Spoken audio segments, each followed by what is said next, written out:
Què podem fer els ciutadans normals, com aquests 240 i escaig que som aquí,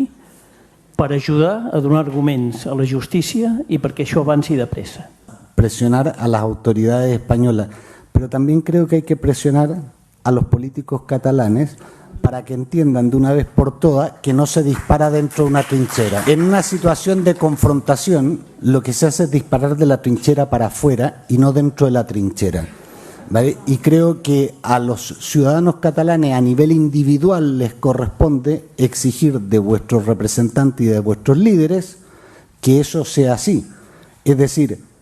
si todos ustedes, y aquí nadie les ha preguntado la ideología, y yo presumo que aquí van de la derecha a la izquierda y estáis todos empujando en la misma dirección, se supone que quienes os representan tienen que hacer exactamente lo mismo. Así funciona la democracia. A nivel grupal, para las actividades jurídicas y también para las políticas, yo solo me voy a pronunciar en las jurídicas, existe una cosa que se llama el Consell per la República, que es una institución a la que ni el 155 ni el Estado le pueden meter mano,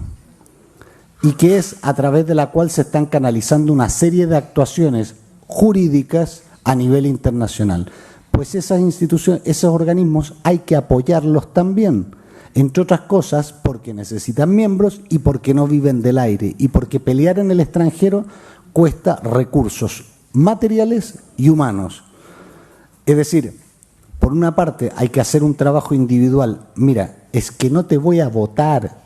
si no vas por este lado, y el otro es, bueno, aquí afuera se está actuando a través de este organismo, pues es el que hay que apoyar, y el que hay que apoyar porque se está ayudando, se está construyendo, haciendo una construcción nacional a partir de esa entidad, en la cual deberían de confluir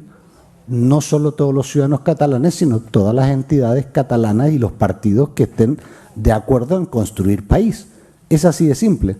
Yo creo que son algunas cosas, dar ideas podemos dar muchas, pero yo creo que esa es esencial.